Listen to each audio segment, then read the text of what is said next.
It's Conference USA Basketball, CBS Sports Network on Facebook Watch. It's the second game of a weekend doubleheader. And again, the final matchup of the Conference USA regular season. The Monarchs from Old Dominion looking for the road sweep of the Western Kentucky Hilltoppers. Taking you back to last night, it looked like Western Kentucky was cruising to their 9th consecutive conference victory. They were up by as many as 13, but then a roaring comeback in the second half. Malik Curry scoring 22 of his 25 points in the second half to lead Old Dominion to the 71-69 victory on Western Kentucky's home floor. And that might ruin any potential opportunity at an at-large bid in the NCAA tournament. As we take a look at the box from last night, Western Kentucky just 30% shooting from the field. Things got way better for the Old Dominion Monarchs in the second half. A 17-2 run early in the second half spurred that comeback for the Monarchs. So now we take a look at the Conference USA standings. Old Dominion at 11-4, just a half game behind Western Kentucky. They can, of course, clinch the top seed in the Eastern Division in CUSA if they can get the sweep here in Bowling Green this afternoon. Hi, everyone. Alex Sobario alongside Steve Wolf and CBS College Basketball Insider Gary Parrish. Glad to have you with us here. And, Steve, we'll start with you. A real tale of two halves last night. It looked like Western Kentucky was cruising. Then Malik Curry kind of changed the fortune. Well, you know that Malik Curry is going to be combustible. He only had 3 points in the first half. The second half, he came out with a hop and a step. And in that 17-2 run, he had 12 straight points. And he was fantastic. Everybody worried about Charles Bassey, but you got to look at what Curry did. The guard play was fantastic. And, Gary, the talk about Western Kentucky had been, could this be a CUSA team that could still get in the NCAA tournament despite not winning the Conference USA tournament? Those hopes may have been dashed last night. Yeah, Alex, I think that's basically it. It was going to be iffy anyway, but I don't know that Western Kentucky can take a loss like that this late in the season. They don't have enough time to make up for it. That's the problem for, say, a bubble CUSA team as opposed to a bubble Big Ten team or ACC team. In those leagues, you can make up for it in your conference tournament. The CUSA tournament, unfortunately, isn't going to give them enough opportunities. Now they're 4-4 in the first two quadrants. They've got 2 quadrant 3 losses. 9 of their 17 wins are in quadrant 4. Simply put, they better go win the CUSA tournament or get ready to be competing for an NIT championship. All right, Steve, let's take a look at the matchup here. Again, Malik Curry, he was the story last night. They're going to need him to be good again today if they're going to get the sweep. Well, I think that with the way the defensive scheme is for Western Kentucky, they're making sure everything is going to go through Bassey down low defensively. Curry was fantastic in the first game. Now, Bassey did everything he was supposed to do in that first game. He was 8 for 11. He scored 23 points at 15 rebounds. He's got to do the same. It's their defense that has to change. Both of these guys were very efficient in the game. Obviously, Curry had a stellar second half performance. Looked like Bassey down the stretch got a little tired to me, but it'll be interesting, these matchups here this afternoon. So as we take a look at the starting lineups, Zeke Pay, a big part of what Old Dominion does as well for Western Kentucky. We've talked about Charles Bassey, but Tavion Hollingsworth, a guy with a ton of career minutes as a member of the Hilltoppers. He's going to have to be big tonight here, Gary, if Western Kentucky is going to get the win. There's no question, and Western Kentucky, again, the at-large stuff might be off the table at this point, but still, you want to close the regular season the right way on your home court and have whatever momentum you can possibly have heading into the CUSA tournament. Western Kentucky in the black uniforms. They're not wearing whites for their homestand here for this season finale, or at least the regular season finale for the Hilltoppers as they turn it over. Old Dominion wearing the white tops, moving from right to left across your computer screen or mobile device. And again, if you want to remove the comments from the chat, just swipe right on your mobile device and you'll see just the game here. Old Dominion with the basketball here. This is the aforementioned Malik Curry taking it to the basket, off the window and in. Good start for Curry.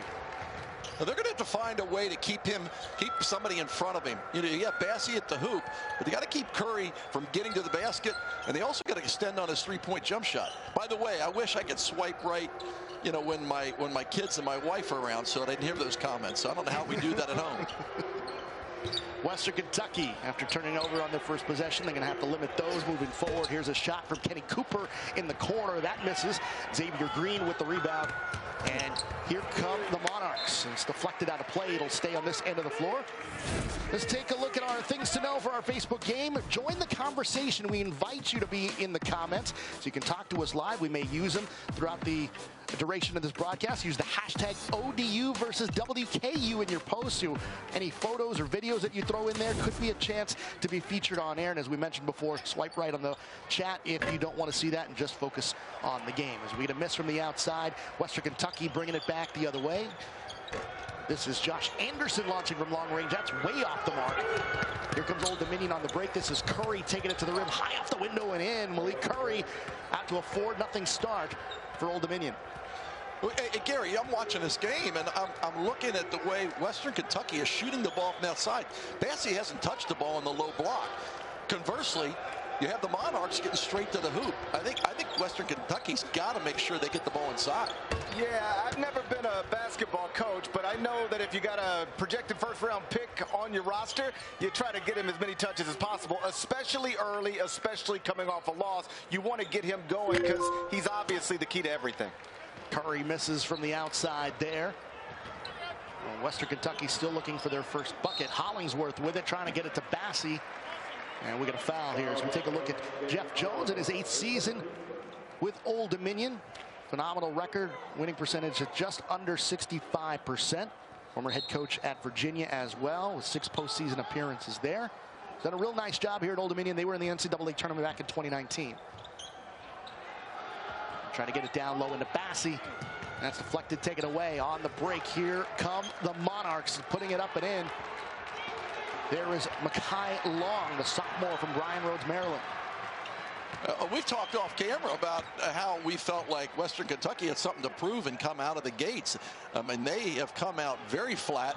And just because we say get the ball inside the basket, you have to make good passes to get him open down low.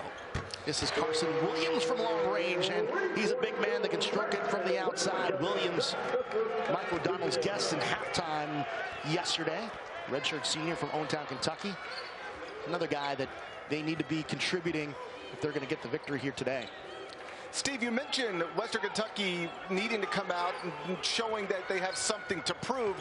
The other side of that is something that might need to be considered. This is the first game all season where Western Kentucky probably knows, even if they win it, they can't get an at-large bid to the NCAA tournament. You wonder how, if at all, deflating that might be. Well, and I think you're right, Gary, but when I look at it, this is an opportunity for Western Kentucky. They were on the outside looking in. They possibly could have gotten an at-large bid, even if they won that game. But it was still uncertain. Now they know they're going to have to win the tournament, so they have a goal. And I think that should motivate these guys to come out, especially when you lose on your home court. You know, I think you knock the rust off. You go back to your bread and butter. This team plays so well when Bassey touches the ball every time down the court. They got it into Bassey, but he was double-teamed, couldn't get a shot off. Now here comes Old Dominion the other way. Xavier Green outside. Curry for 3, buries it. 9-3 lead for the Monarchs. Curry just playing very, very strong, playing within himself. He's gotten in the lane. He's been able to drive to the basket, then knock down the jump shot. But getting the ball into Bassey is not as easy when they're trying to, front him and get behind him. So you got to figure out a way to get the ball inside. You see a nice step-up jump shot at Cooper. You got to continue to have other people getting open around Bassey, too, to be able to knock down that shot. Work it inside as Ikpe misses. And he'll come back the other way, going to Western Kentucky. So a 9-5 lead for Old Dominion over Western Kentucky. Hi again, Alex Sobario alongside Steve Wolf, CBS College Basketball Insider Gary Parrish. Now, there has been a ticket punched already into the NCAA tournament. Liberty playing in the conference championship, but they were in the NCAA tournament as a result of, the team that they're facing not being eligible.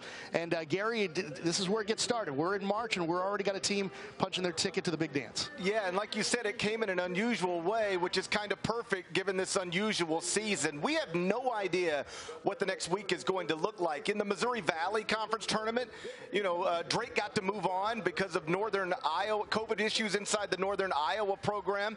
I'm assuming that is going to happen throughout the week, and I hope it doesn't happen in the NCAA tournament, but obviously the NCAA has recently announced they are preparing to have to remove teams from the bracket and just, advance teams without actually playing a game.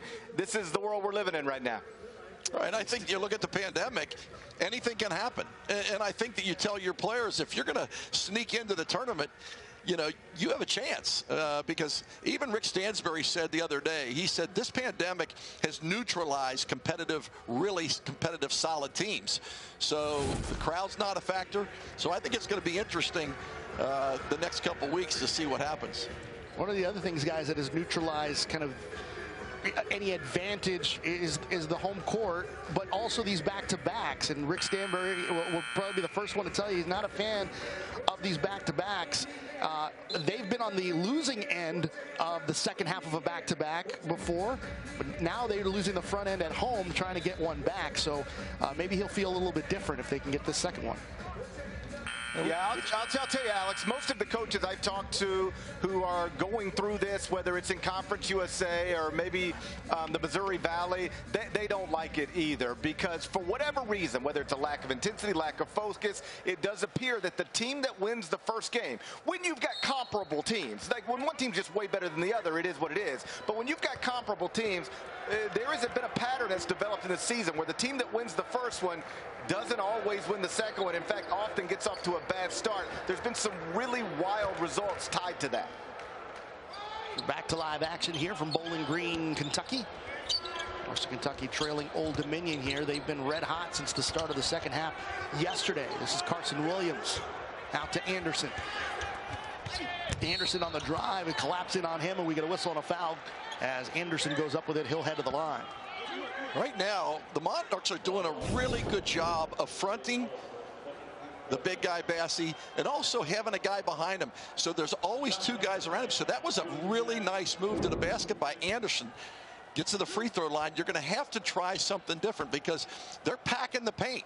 And Western Kentucky and ODU are not great shooting teams. I mean, Western Kentucky only averages about 6 made threes a game. So they're going to have to knock down some mid-range jump shots so ODU has to go out and guard them, leaving Bassey a little bit more open on the post. So here's Anderson, an 86% free throw shooter. And connects there. And Western Kentucky has closed the gap to 2. But the way they started, guys, well, Steve, this has got to be good news for Rick Stansbury. They get it back to 2 after how flat they started the first 4 minutes. Well, and the fact that when Gary and I are talking about getting the ball inside, they haven't been able to get the ball inside, and they're still only down 2. So I think that's good news for the Hilltoppers. Curry works it outside to Long, misses, in and out. And a chance for Western Kentucky to grab their first lead. Hollingsworth, right wing jumper for 3. No, but a foul. And it's going to be against Long. That's just not a good play, especially it was a long shot. You had your hand up, you closed out well, but then you fouled the jump shooter, especially for a team that's not shooting the ball well to begin with from behind the three-point line. Now they get a chance to have three free ones. Yeah, and to Steve's point, Western Kentucky only shoots 34% from 3, but their percentage of field goal attempts from beyond the arc is at 24.7. In other words, only 1 out of every 4 points comes from three-point range. That ranks outside the top 300 in the country. Not only do they not shoot it well from the arc, they don't shoot it often from the arc. Right. Saw the results of our first Facebook poll there. You'll have those polls appear on your screen throughout the game. We invite you to take a part in those as they become available. Just tap on it, whichever answer you'd like. We'll have a few of those throughout the duration of the broadcast. 9-9 our score now as Hollingsworth back to the foul line here for Western Kentucky. Hollingsworth, an 84% free throw shooter. Knocks it down here. 10-9 Western Kentucky grabs their first lead of the game. See a little token pressure, a little 1-3-1 trap. Here's Curry, who's got 29 points over the last 24 minutes of game action. He was fantastic. in that second half and really just willed his team to victory. Get it down low into Trice, and he puts it up and in. Senior out of Chicago, averaging 9 points per game for the Monarchs this year. Old Dominion back up one. Hollingsworth. Back out to Williams. Thought about the three, didn't take it. Rawls. Back to Williams. Got his man up in the air, goes into the lane, trying to draw contact. Goes off the window and hits only glass. Goes back the other way for ODU. Yeah, with Bassey out, that's a different offensive set. There's nobody in the high post or the low post, just all perimeter. Western on the break. Hollingsworth to the rim, puts it up and in on the offhand. And that's what Western Kentucky wants to do. That's Rick Stansbury says we got to get out in transition, and that's where they're really hard to guard because they get out quick. They're aggressive getting to the basket, especially Hollingsworth.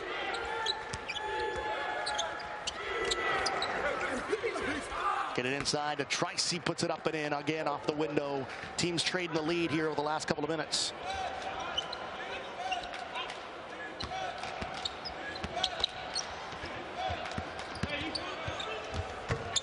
Here's Rawls from the baseline.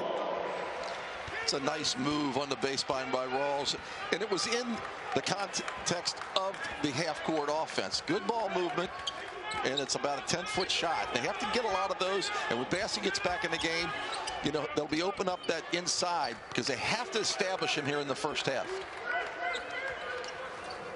Three-point attempt from Curry, and he puts it in with a hand in his face. And Old Dominion still riding high from last night's second half. Well, that's a different 6 lead changes so far already. My apologies there, Steve. Excuse me. You know, that's a different first half for Curry. I mean, he had 1 3-pointer in the first half, 1 for 4 from the field, and now he's come out really firing it up.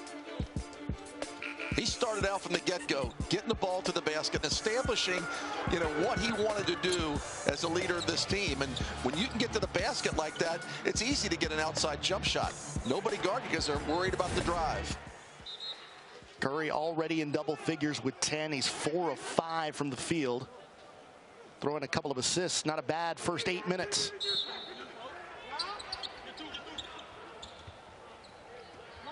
Here's McKnight, who took the last shot for Western Kentucky last night. Get the inbound here. Rawls trying to get it out to McKnight, and they turn it over.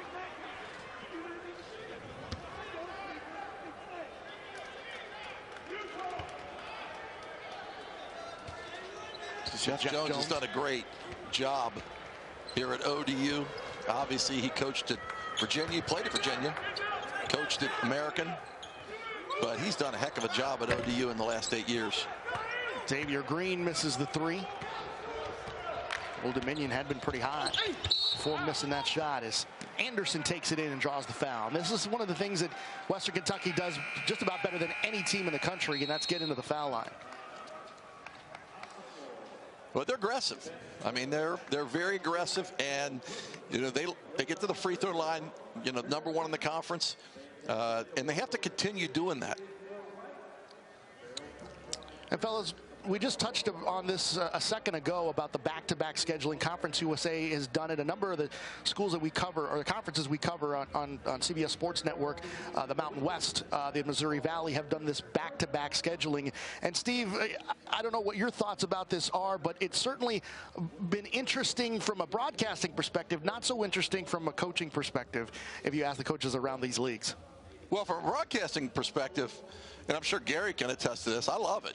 You know, I get to watch the game the night before, and with Tim Doyle or Brent Stover or John Rothstein say, I can sit there and pick them apart, and figure out. But from a coaching standpoint, from a player standpoint, you know, if you have a guy like Bassey, and he is that good down the low block, and what didn't work the first night, you can change it the second night. You know, now what really concerns me a little bit as far as Western Kentucky is Curry came out on fire. They still haven't figured out, even though they played him less than 24 hours ago, they still haven't figured out how to stop him. So I'm not a real fan of it. Our poll put question now is, should Conference USA continue with these back-to-backs? Gary, let's go to you here. Do you think that they're here to stay for some of the smaller revenue leagues that may not have the television contract to kind of pay for the extra travel as we get through this pandemic? Do you think they may stay in another year? It's possible for the reasons you stated, but I think it's unlikely, and that's because the coaches are going to have a voice in this room, and the majority of them don't seem to like it. Beyond that, you in a conference setting, you want home-and-home situations. You want Western Kentucky going to UAB and then UAB going to Western Kentucky. We lost that this season. Now, let me be clear. I understand why we lost it, and I actually approve of it in the middle of a global pandemic because it was safer, and the goal was simple: to get through this season, crown a champion, and let the NCAA cash a check. You do whatever you got to do to make that possible, but once we get back to quote-unquote normal in this country, I think conference scheduling will get back to normal as well. Where you might see some of these schools try to save in terms of money is schedule more regionally in the non-league portion of their schedule. More bus rides, fewer flights. Well, Gary, now, as a student athlete, one of the big things that I feel is great about college sports is that you do get to travel and you do get to go to different places.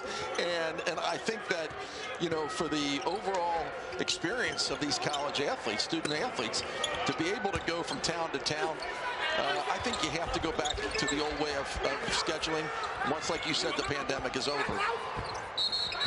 Ball kind of tangled up down in the post after Trice missing with Bassie guarding him. It'll be interesting to see how they manage Bassie. Coming off the pneumonia, he looked a little tired. We talked about that at the end of the game. Are they going to give him some blows, periodic, just a minute here and there, like right before the timeouts, give him a minute, put him back in. So keep an eye on that. This is Jalen Hunter. Nice pass. Trice on the bounce. Bassie on him, though. There's a deflection and a takeaway. Here's Rawls on the break. Back out to Rawls, right wing. Up top, Frampton for three. Buries it. Luke Frampton from downtown. The Davidson transfer had 100 three-pointers as a member of the Davidson Wildcats last season. If they can get him going, Steve, Western Kentucky's in good shape. He didn't score from the field last night, and he needs to get going. That time, there were three guys on the low block around Bassie. So it was a smart move getting the ball up on the perimeter, Frampton, for the three. He shoots it over 40%.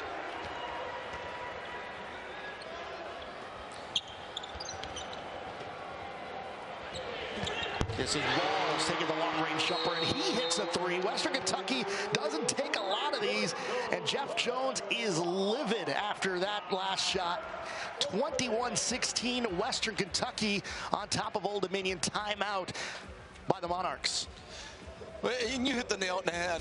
Frampton has got to knock down a couple threes. It just opens up the inside. But look down low. Look at everybody around Bassie. That was a good closeout, by the Monarchs. But when you've got so many people converging on the low block, it's going to open up for those shooters. And you saw Rawls hitting the second one. Western Kentucky starting to feel it over the last few minutes here. 7-0 run for the Hilltoppers. 5 of the last 6 from the field. And that's something you couldn't say about them at all in that second half, shooting under 30% from the field last night. Well, I think that, if you look at what happened in that game, Western Kentucky was 4 for 11 from three-point land, and they only average around 6. I mean, statistics don't lie. And they were 1 for 8 in the second half. So when you do not hit outside jump shots, it's really, really hard to establish that inside game. There's that pressure we were talking about a second ago. And Old Dominion just trying to get into their offense here. Here's Curry with a little floater in the lane, gets that one to go. And he continues his torrid pace. 21-18, Hilltoppers lead it. You give him any daylight, he's going to score. I mean, in that time, they milked the clock. They went down in a little bit of pressure, and he was able to get in the lane and the little floater, a little left-handed floater. There's another shot from long range. Western Kentucky looking to Frampton. He's got 6 already. You know, Alex, one of the byproducts of Western Kentucky taking so few three-pointers per game is that Frampton probably doesn't get as many looks from the perimeter as you might prefer. He averages about 5 per game. That's a decent number, but there have been games when he's gone up and shot 8, 9 three-pointers in a contest, and I like him at a higher number. I'd rather him be closer to 9 three-point attempts than 5 three-point attempts. Jalen Hunter hits from long range, and neither of these teams are high-volume three-point shooting teams, but over the last few minutes, that seems to be all that we're getting. Well, Gary, I definitely agree with you. I mean, with a guy that's shooting 40%, you got to find a way to get him some open looks. Yeah, I mean, at some point, it's just a math problem. Like, if you've got a reliable shooter who's been proven at this level of basketball for multiple years at multiple places, if he's showing he can knock down 40% of them, you get him as many looks as you can get. And now Kevin Osawe gets in on the act on the three-point range. That's already the 5th three-pointer of the first half for Western Kentucky.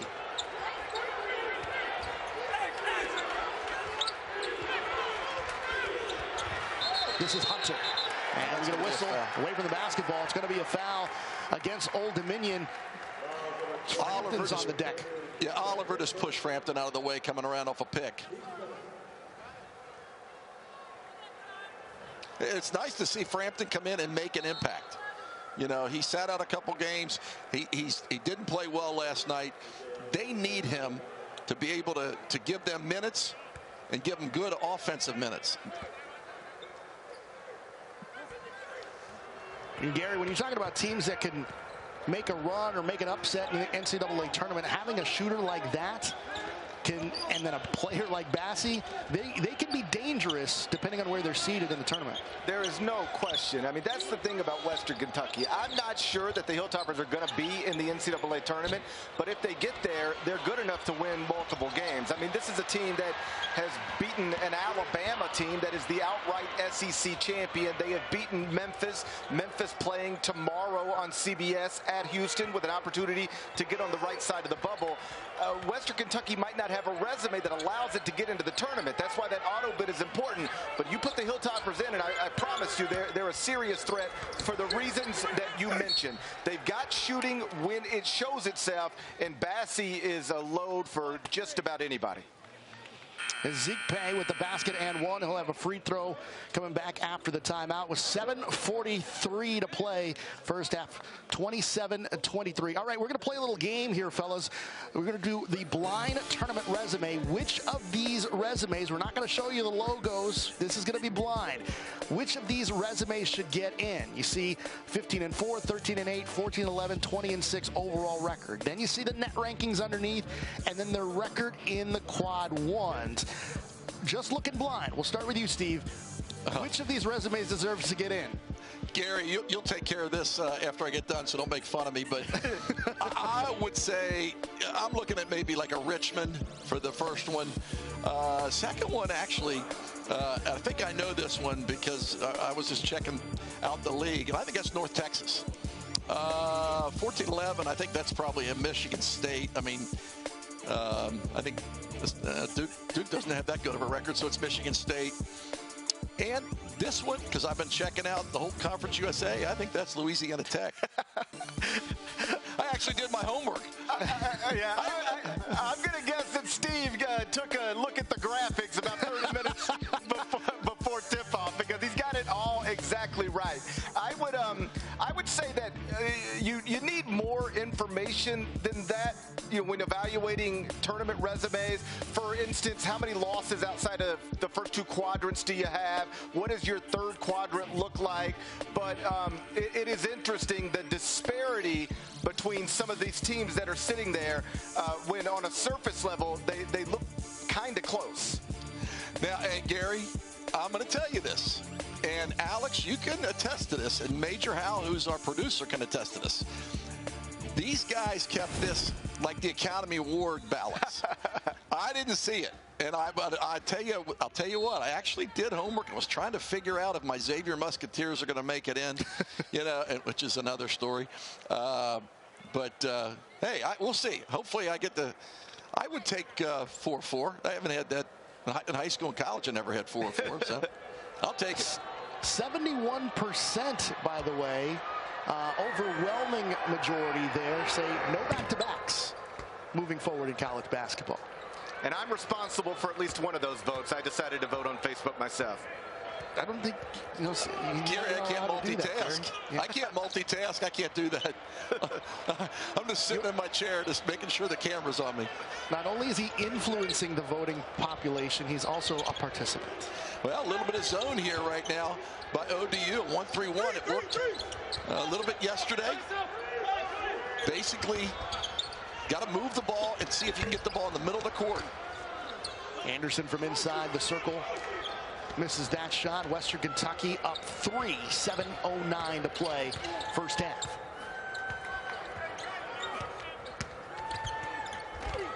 This is Palavios, and a takeaway here for the Hilltoppers. Oh! Anderson to the rim, no. The tip in from behind, no. Spin move in the lane there from Ezekpe, and a foul is called. Free throws coming up here for the Monarchs.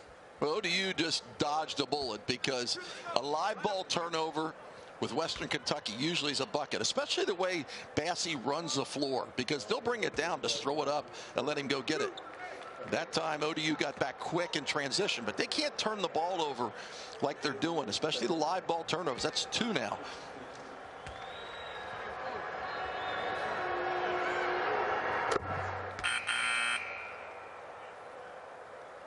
Ezekpe connects on the first free throw as Xavier Green checks back in. It's the 2019 Conference USA Tournament MVP.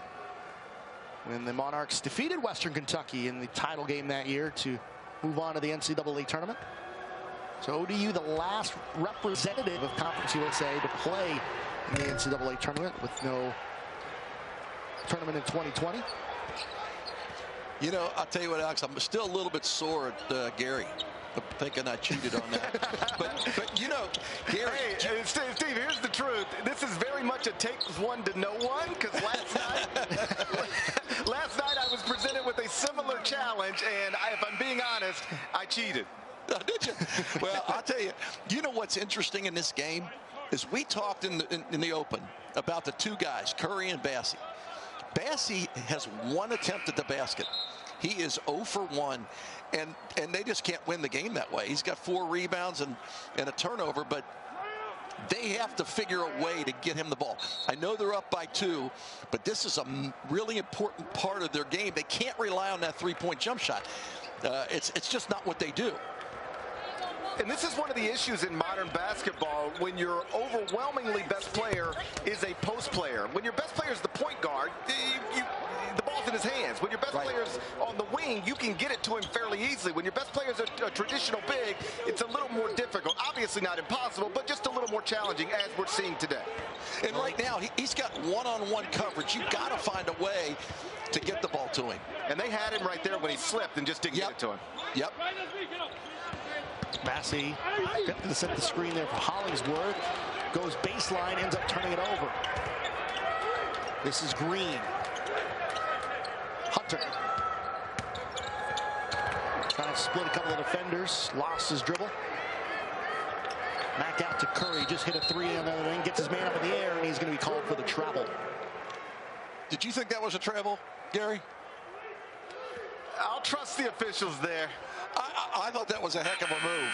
I mean, he did that 4 or 5 times last night and got in the lane. Just pump fake, bringing the defense out. So I'm interested to see this one again. We got it at the end. He didn't think it was. They never do.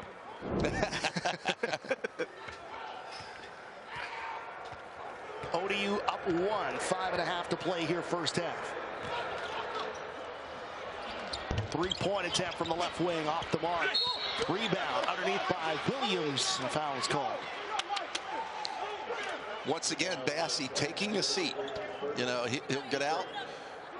You know, at 4-minute mark, probably come back in after the timeout. But they're getting him blows. You see him sitting there on the bench right now. And that pneumonia is not something easy to come back from. I mean, you know, that does take a lot out of your stamina, especially because you're not able to work out for a couple, you know, maybe a week. Williams misses from the foul line there. He's a 61% free throw shooter.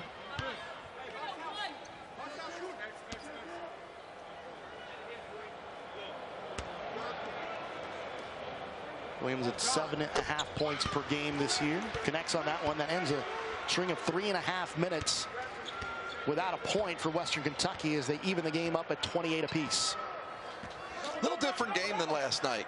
You know, it was, the Hilltoppers were up by 11 at half. Curry only had 3 points, sort of similar to what Bassey's going through in the first half here, but a totally different game.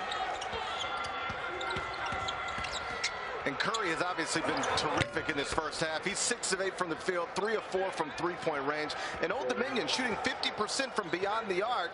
That's a carryover from last night, but also it should be noted, for whatever reason, Western Kentucky allows teams to shoot well against it from three-point range. That has been a problem area all season. Williams inside on the drive, no. And here comes Old Dominion the other way. This is Curry. Hunter. Monarchs slowing things down here. Trying to get a pass inside. Williams intercepts it and turns it right over to Curry for 3. In and out. That was a great idea because the offensive man had sealed off. A little bit higher pass would have had an easy layup for the Monarchs. Here's Rawls. Western Kentucky going to tie or take the lead here. They can in the corner for 3, and a buried shot by Tavion Hollingsworth.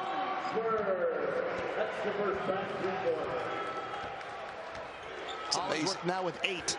It's amazing how both of these teams are shooting the 3-ball right now.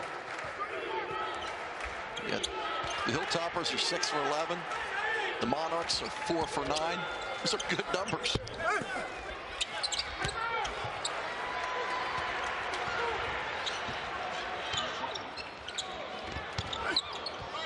Dump it inside to Williams. Kick it back out to Hollingsworth. On the take, looking for some room, puts it up, can't get it to go, but a foul. Free throws coming up after the timeout.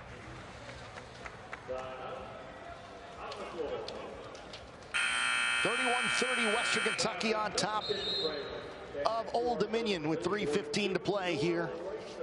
So we take a look at the Conference USA tournament bracket.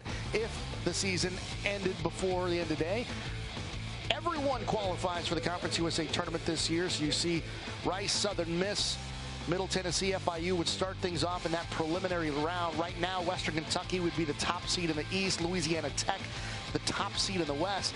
And I'll tell you what, Steve, Gary, Western Kentucky, UAB, La Tech, Old Dominion, throw North Texas into the mix there, and Marshall, any of those teams can come out of Conference USA this year. Well, I think you're right. I mean, this is very, very balanced as far as, but you have to get that bye. You know, it's nice to be in the quarterfinals already, like Old Dominion, Western Kentucky. They have an added advantage. Don't you think that, Gary? I mean, you want to play as an athlete. You want to play the preliminary more games, but you got to look at having 2 more games than those other 4 teams that are already in the quarterfinals. Is that's an uphill battle, don't you think? Yeah, there's no question. I mean, you want to make this path as simple as it could possibly be. It'd be different, perhaps, if you were a bubble team playing in something like the Big Ten and you need wins, so give me as many opportunities as possible. But as we've established, no team in CUSA at this point, it appears, is looking for an at-large bid to the NCAA tournament. They're all fighting to cut nets and get this auto bid, and the fewer games, the better. But it's going to be a total toss-up because North Texas, Western Kentucky, Marshall, and Louisiana Tech are all between 75 and 93 at KenPom. They're within 18 spots of each other. That's not much. And so, listen, perhaps you'll get somebody outside of that group of 4 win this thing, but it's probably going to be one of those 4, and it could be any of those 4. Now, next week, CBS Sports Network is the home of the Conference USA tournament once again. Semifinals start Friday at noon Eastern, with the championship game the following night at 9, only on the 24-hour home of CBS Sports. As you take a look at Charles Bassey, the kind of the front runner for Player of the Year this year in Conference USA. No points tonight after having a big double-double night last night for Western Kentucky. Well, it's interesting. They're giving him a break. He came back in after the timeout. I think that's smart. You know, but this is a kid that almost had a double-double in the first half, so he's capable of doing anything in the second half. But if I'm Coach Stansbury, I want him to get a little bit of a sweat going. I want him to get a feel for the game, maybe get a couple inside possessions. But so far, they have not been able to get him the ball inside, and still 0 for 1 from the field. Yeah, what's wild is if you would have told any of us before the game that with 2:58 to go in the first half, Charles Bassey would have 1 shot and 0 points. I don't know that we would have assumed Western Kentucky would be up by 3, but that's the situation. So if you're Rick Stansbury looking for something to be encouraged by, that's probably where you start. You're winning despite Bassey doing almost nothing on the offensive end. Absolutely, that's a great point. And the thing is, I'm watching Bassey's demeanor right now. You'll see they get the steal. Bassey's out. He's out in front of the break. They're not going to let him score. And they're going to do everything they can to keep him out of the game. But you're right. I mean, to be up 3 and now have a chance to go up 4 with him having maybe 1 point, that's pretty big for the Hilltoppers. Missing the first there was Bassey. He's a 74% free throw shooter and connects on the second, so 1 of 2 at the line for Bassey. Just 1 point after a 23-15 night last night. 4-point lead for the Hilltoppers. And Green inside puts it in. 2-point game again. I like that, taking what the defense gives you, dribble drive and getting the ball inside.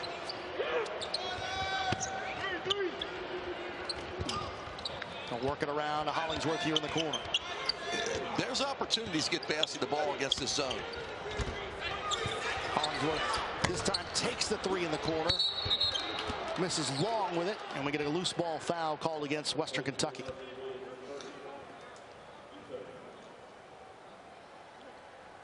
I think Carson Williams is a little bit, frustrated. Good box out by the Monarchs, especially when you're playing zone. It's hard on a 3-point jump shot to get that rebound because it's a long rebound and you have areas that you're boxing out and not against one man.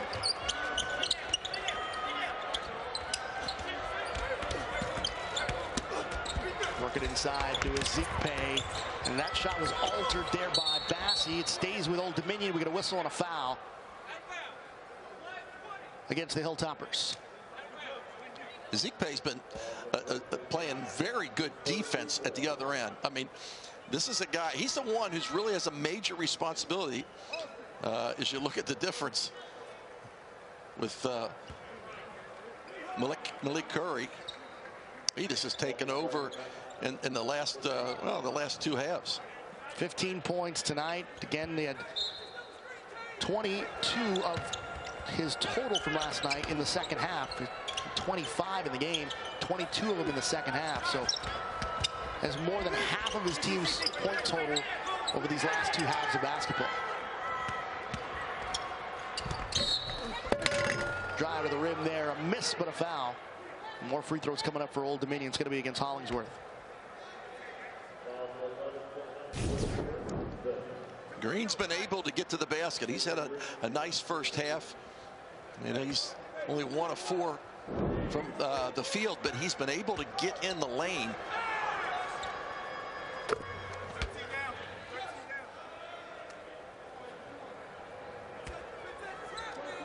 Makes the first. He's a 73% free throw shooter on the year.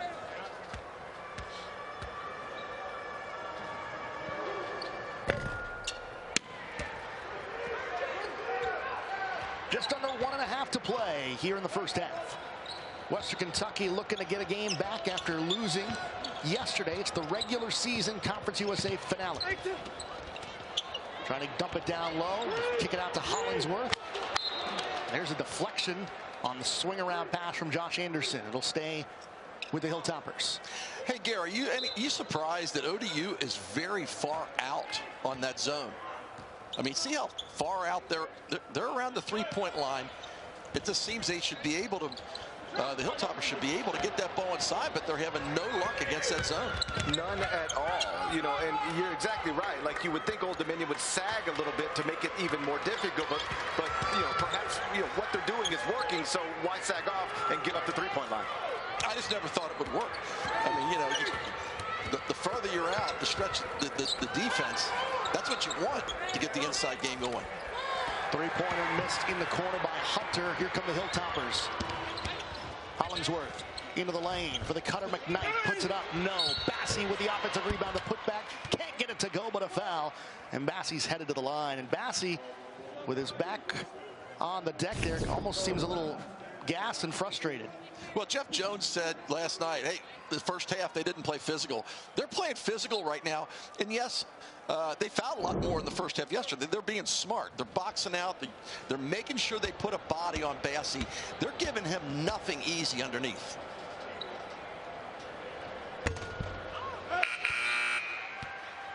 Bassey connects on the first, up to a 2-point lead for the Hilltoppers. 28 and 8/10 seconds to play here in this first half. Western Kentucky led by 11 at halftime last night, 41-30.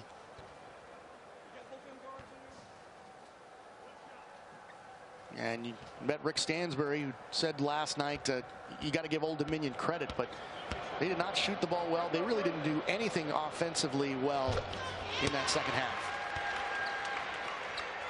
Well, I mean, if they would have just stopped Curry and held him, you know, to 15 points in the second half, they would have won the game going away.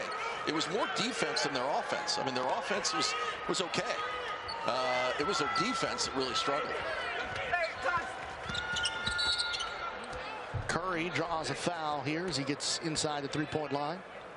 10.1 to play. Begin against Anderson. It was interesting talking to Rick Stansbury about the pandemic. I asked him, is there anything good to come out of it? And he thought about it, and he said, you know, my dry cleaning bills have been down. I don't go to the dry cleaner as much because I have to. Trying for the alley-oop. They went a little high with the pass. Here come the Hilltoppers. They get it to Anderson on the drive, trying to dish it underneath. Caught up with McKnight, puts it up, can't get it to go at the horn. And that'll do it for the first half of basketball. Western Kentucky will go into the locker room with a 3-point lead.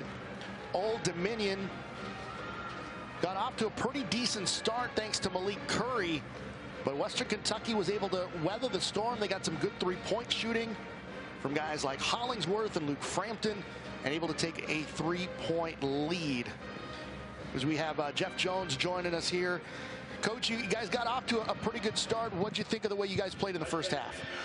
We were solid. I think we were kind of a little bit loose at times offensively and allowed Western Kentucky to get out in transition. That's where they've really hurt us, I think, in terms of their offense. When we've executed and not turned the ball over, I thought we've been very good at the offensive end. Obviously, Malik is doing a great job of controlling things there. You've done a nice job on Bassey defensively as well. What are your thoughts on the way you've guarded against him? Well, you just got to keep working because that's what he does. You don't want to give him any easy ones. He's gotten to the free throw line, but if my memory serves me correctly, I don't think he's got some of the dunks that he got last night, particularly in the first half. We want to make him make shots. We don't want to give him the dunks and the easy layups. All right, Jeff, thank you so much for your time. Thanks, guys. Jeff Jones, the head coach of Old Dominion here. And coming up after the break, Mike O'Donnell sits down with Western Kentucky's Tavion Hollingsworth, plus stats and highlights here at halftime in Bowling Green on Facebook Watch. You know, they're not going to come out and make another 6 3-pointers in the second half. They need to establish that inside game. And you see Malik Curry with 15 points. Just 3 for Charles Bassey. As Rick Stansbury, the head coach of Western Kentucky, joins us now. Coach, you're up 3, and Charles only has 1 shot attempt in the game and 3 points. How do you get him going? Well, I don't know if it's much about getting him going. You know, I thought we forced it in there a bunch last night. He was productive, but the doubling, You know, sometimes you'll turn it over on that double team, but we're going to keep that floor spread a little bit more. Keeping it open, making their big guys move a little bit, make him guard him on ball screens. He hadn't got the ball, but he's created a lot of plays on some ball screen actions for some other people driving. How do you like the way Tavion and Luke have been shooting the ball for you to keep you guys on top? Hey, listen, anytime we can make a shot, you know, that's a plus. We had some guys jump up and make shots. The game ain't really complicated, you know that. Comes down to making some shots sometimes, and you know we got to keep making shots. Curry, you know, he's on a roll again, and he's we all know what he did to us last night in the second half. So this half here is just about who can force whose wheel on the other. Both teams are tired. We'll see. Rick, thanks for the time. We appreciate it. Rick Stansbury, the head coach of Western Kentucky. Guys, Malik Curry, he's been on fire since the buzzer sounded to start the second half yesterday. Well, he's done it inside and outside. He's been able to get in the paint, and then that opens up the outside jump shot. I mean, he's 6 for 9 overall, very efficient, and he's 3 for 5 from the three-point line. What I like is that because he's been able to score, he's opened it up. He's got 3 assists, so he's playing an all-around good offensive game. Yeah, he's been terrific. You know, 3 field goals beyond the arc, 3 inside the arc, carry over from last night. And, you know, obviously, anytime Western Kentucky is playing, Charles Bassey is the story. He is the likely CUSA Player of the Year. He is the likely first-round NBA draft pick. He is a former 5-star recruit. But if we're being honest, in those first 20 minutes, Malik Curry is the best player on this court. 37 points over the last 2 halves for Curry as we give you the things to know for our game on Facebook Watch. Invite you to join the conversation in the comments. Use the hashtag ODU versus WKU in your posts on Facebook and Instagram for a chance to be featured on the air. And if you want to go quiet mode, no comments or reactions, just go ahead and swipe to the right on your mobile device and you'll only be watching the game. As we start the second half here, Western Kentucky up 3. Steve, what do you want to see from Western Kentucky in the second half for them to get the win? I really like to put the three-point jumper away. The mid-range jumper's working for him. Good ball movement. Gets Bassey some touches. And on defensive end, they got to stop giving ODU the points in the paint. And Bassey with a runner that comes up empty. How about ODU? ODU has got to really push the tempo. Get down. Try to get down before the defense sets up so they can get dribble drive to the basket, because they're not going to get it in the half court with Bassey down low. Oliver misses for 3. Rebound. Tapped into the hands of Williams. He'll bring it the other way. Western Kentucky, they may be up 3, but they've missed 10 of their last 11 from the field. That's one of those things, when you look at the box score, a win's a win. And it may be ugly, but they're able to get things going. Anderson able to put it in. He missed his first 5 shots from the field and finally gets one to go. He's got 5. He's been to the line 4 times. He's made 3.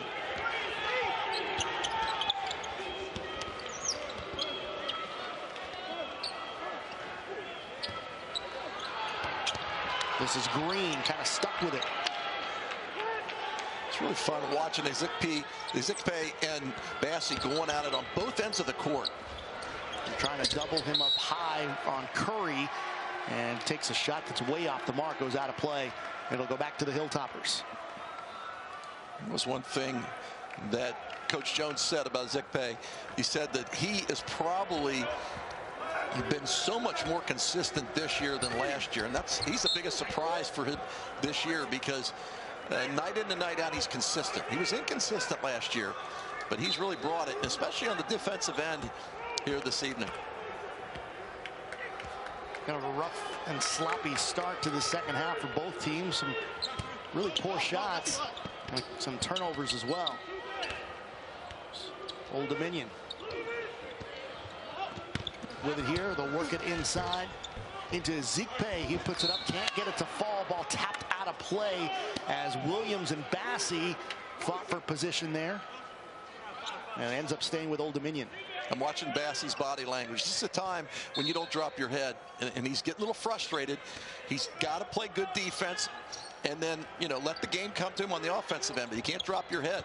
This is a big point of the game where he's got to step up as one of their leaders. Steve, you nailed it. I noticed the same thing. He is not only having to work hard for everything, he's now starting to get frustrated. And when you get frustrated and you're not getting the ball, you'd know better than I, but if you fight to get a touch and you don't ever get the touch, at some point you stop fighting as hard as you were fighting before. Right, and that last drive, he alligator armed it, barely even got it to the rim. He's just got to look up at the scoreboard right now. It's 41-33. They got an 8-point lead. He's a big part of that, like what Coach Stansbury said at halftime. Hollingsworth hit a three, now works it inside to Bassey. Here comes the pass to get it into Williams. Good pass into him. Puts it up, can't get it to go, but a foul. Free throws coming up here for Carson Williams. To that point, Gary, to be able to pass the ball when you're point-blank range and as good as Bassey is, that is just a very good play from big to big. Double-teamed, he found Williams in the lane and gets him an opportunity. That shows me a little bit about Bassey's character right there. That's a great play. Yeah, a different guy might just try to go up with that no matter what, but he made a brilliant pass, and then obviously it was a great catch as well.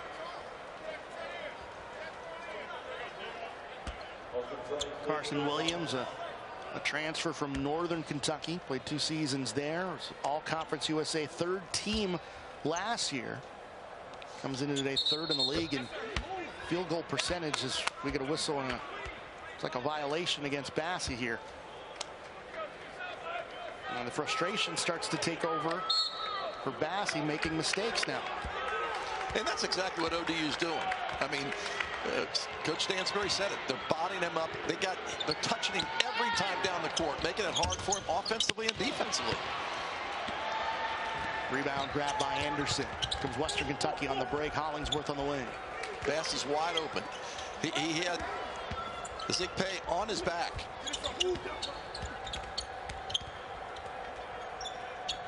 This is Anderson. Hollingsworth. They're going to get a Zigpay. Zigpay going to get called for the foul. Bassey again dropping his head, dropping his hands. Look at the battle down low. Both guys going strong. Is that Trice? That was Trice that committed that foul. But Jeff Jones, you heard him talk in the first half of last night's game. We're just not being physical. We're playing slapping ball. We're fouling because we're getting cheap fouls. Use your body, play physical, and they're doing that here. High screen from Bassey. Hollingsworth goes up with it. That one is blocked by Trice. Here come the Monarchs. Curry inside, has it blocked by McKnight, but a foul. I like ODU that when they get the ball out, they're not a great transition team, but when they get it out, they have guys that can spot up and hit wide open jump shots, but they also can get Curry who can do both. He can dribble drive to the basket. They had everybody flaring out in that transition opportunity. Now they get a chance to have 2 freebies.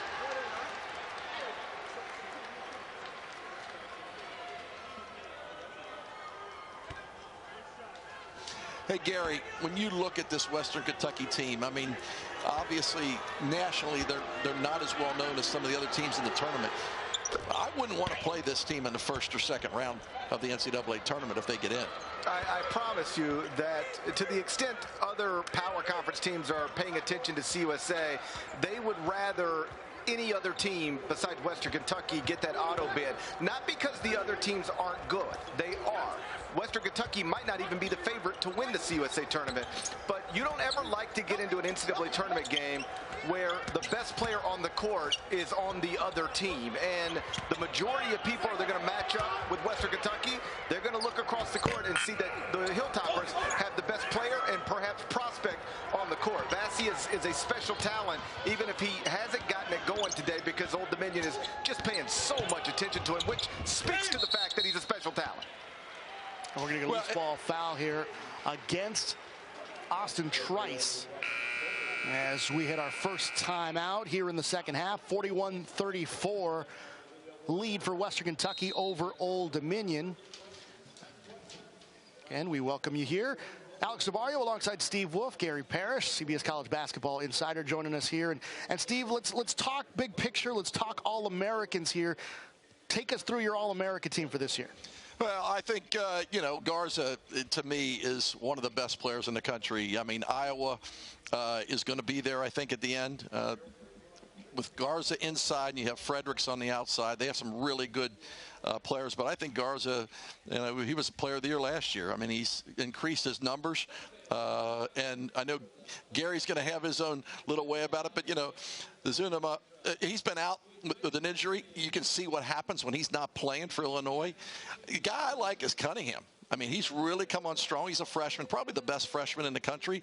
But then you got Kispert, who's a great three-point shooter and playing for the #1 team in the country. And then Butler. Butler's, fantastic, shooting at 17 points a game for Baylor. Obviously, I think they're third in the country right now. So all of these guys are high-level players playing on high-level teams, and it's going to be fun to watch them in the tournament. Steve, I'll tell you, that's the exact team as far as I'm concerned. It is Luka Garza, Ayo Dosunmu, Kate Cunningham, Corey Kispert, Jared Butler. Dosunmu came back today. He had missed 3 games after taking a blow to the face against Michigan State. Comes back today, gets 19 points, leads Illinois to a victory at Ohio State. And so your All-America team, which would also be my All-America team, has 3 players that I think are going to be on #1 seeds in the NCAA tournament. Kispert, obviously, at Gonzaga. Butler, obviously, at Baylor. With that win today, Illinois might have locked up the 4th #1 seed, with the 3rd #1 seed, of course, belonging to Juwan Howard's Michigan Wolverines. And guys, our colleague Tim Doyle yesterday, playing a bit to the Conference USA audience, had Butler out and had Bassie in. May not be first-team All-American, guys, but our poll question, should Bassie be an All-American? Gary, what do you think? I think you could make an argument for second team, maybe third team, undeniably honorable mention. But that first team, it's sort of interesting the way this season has unfolded. We're still more than a week out from Selection Sunday. And I think the first team All-Americans are almost locked up, and the 4 #1 seeds are almost locked up. On that top line, you're talking Gonzaga, Baylor, Michigan, Illinois, and that 5-player All-America team that Steve showed you. I don't know how you could make an argument for anybody to replace one of those people, because, again, you can't just add somebody. You got to remove somebody, and I wouldn't feel comfortable removing any of those 5 guys. That's an excellent point there. 41-34, Western Kentucky on top here with 15 minutes to play. Western Kentucky hasn't gotten much from Bassie, just 3 points after a 25-13 night yesterday. A great defense by Bassie. That was exactly why this guy is going to be a lottery pick. On the baseline, he plays really good man-on-man defense. Doesn't jump, stays solid, walls up, Trice has nowhere to go, and could have been a turnover. Finally, a make there for Old Dominion for Jalen Hunter. Just 1 from their last 9 for Old Dominion. Only down 5 here. Well, Jalen Hunter can score, but last year he was a point guard, and Coach Jones was saying, hey, we couldn't use him. He was turning the ball over. He wasn't taking care of the ball. They had Xavier Green playing the point. And he said this year he's come back. The last 2-3 weeks he's been fantastic, taking care of the basketball and also scoring. So he's got 7 points right now. There's another takeaway and a foul committed here in transition.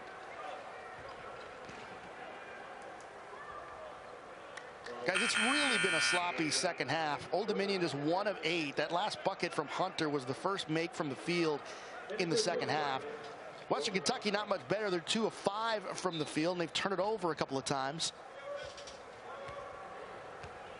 Been a rough 6 minutes for both teams.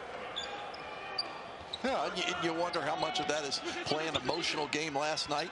I mean, it's got to take it out of you. I mean, ODU was excited. You saw Curry, how happy he was winning on the visitors' court, especially a place where nobody's won this year in the conference. So you just wonder if that's part of it, because both teams look a little sluggish. Yeah, you heard Rick Stansberry say it at halftime. Both teams are tired. He knows his team, and then obviously with Charles Bassey also coming off illness, that just compounds everything. I guess it shouldn't be that surprising that it's getting a little sluggish. You know, we're now, these two teams have played, 66 minutes over the past couple of days. That's obviously a lot. And that is amazing to me. One thing, Gary Parrish, that you did the math in your head that quickly to get 60. For a second. I was struggling for a second. I learned early on not to do the math on television. Guesstimate. The game and a half. That would have been good. That would have sufficed. Down low, it's a Zeke Bay going up with it and draws the foul. It'll be against Bassey.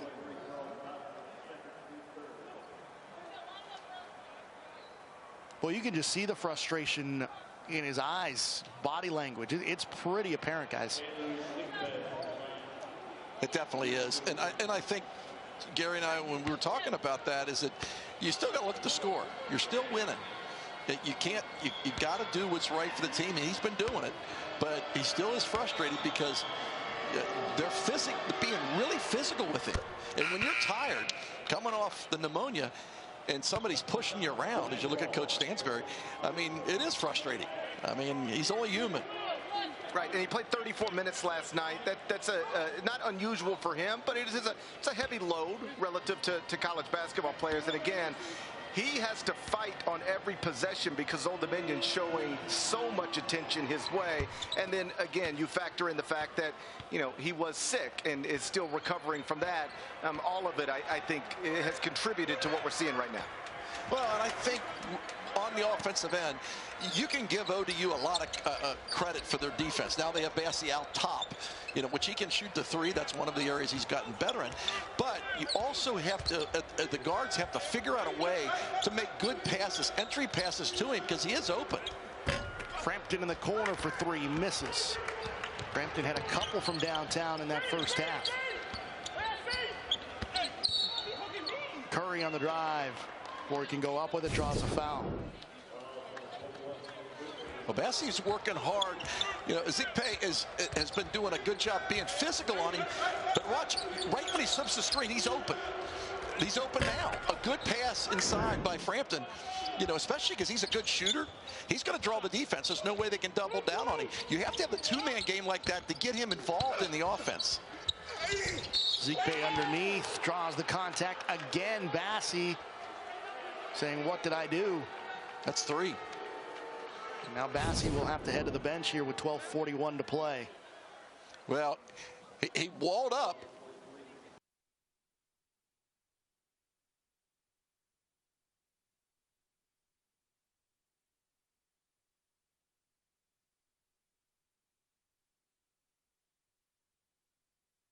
And they're taking Bassey out. He's going to probably have to sit. I would say let him sit for under the 10-minute mark. He's only got 3 fouls.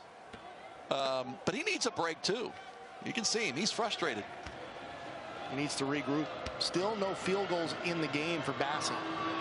And you know what? When you drop your head like that, the opponent sees that. And they see that you're frustrated, and that just motivates you. Whenever I saw a guy drop his head, I'd go right at him. It's so important to fake it a little bit. And he'll learn that. He's a young guy, and he's a heck of a talent. But he's got to learn that body language is very important in sports. Zeke Bay at the foul line. And connects on the second there. 1-point game here in Bowling Green.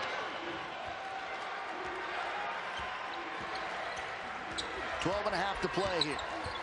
See if they can get Frampton involved in the offense. Try to get him open for another 3.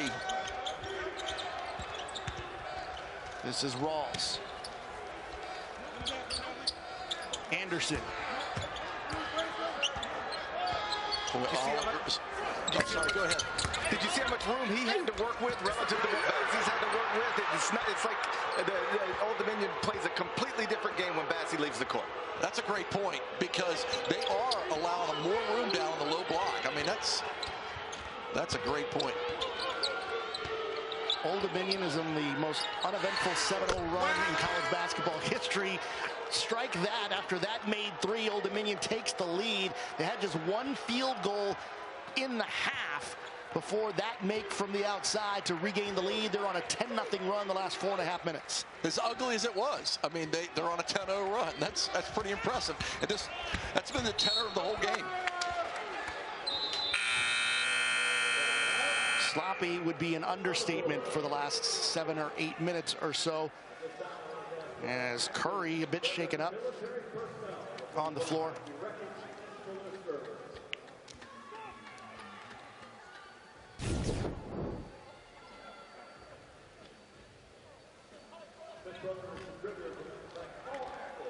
Okay, Gary, you hit the nail on the head.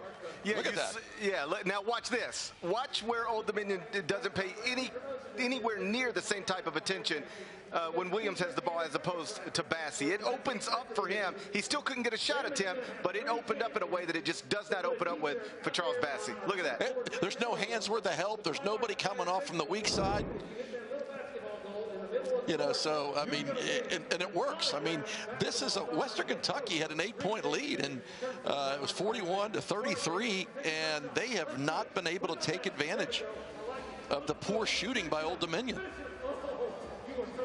All right, gentlemen, let's take a look at Jerry Palm's most recent top 16 seeds in the NCAA tournament as of this morning.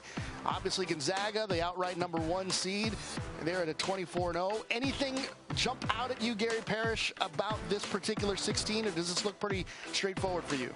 Well, listen, Jerry is the best in the business, but I promise you this is going to look a little different tomorrow morning. Why?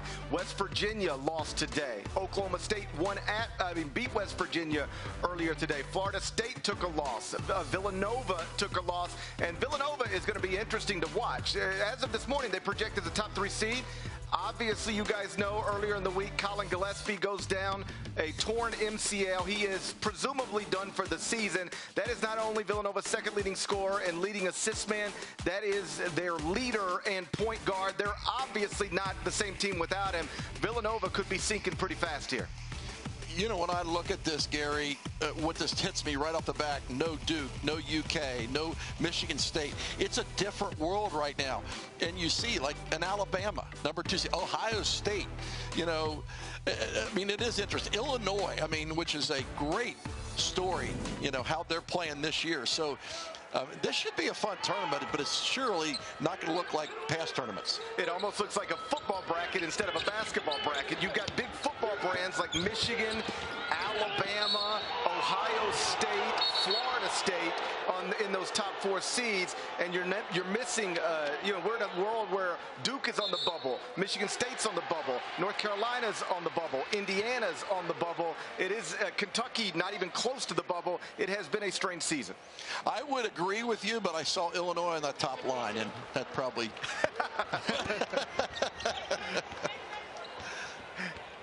And of course, the team at the top does not play Division I football. That's Mark Few's Zags. Right. Yeah, they probably could with some of those horses they have. Well, their point guard, Jalen Suggs, was a Mr. Football in high school for his state, so they'd at least have a quarterback. It starts there, I'll tell you that. 2-point lead for Old Dominion in what has been a very sloppy second half. Just 2 of 11 shooting for Old Dominion, but yet they are on a 10-0 run to reclaim the lead. Bassey's on the bench with 3 fouls, still taking that break. A drive to the bucket and a make there from Mekhi Long. Haven't called his name much. Has just 1 field goal in the game. Before that make, he's got 4 in 16 minutes of action. Well, and that wouldn't have happened if Bassey was in the game. I mean, you're not going to get a direct drive to the basket, you know. But right now, the Hilltoppers have got to stop the bleeding. They have to get a score somehow, some way. Get to the free throw line. Is this team just a matchup issue for Western Kentucky?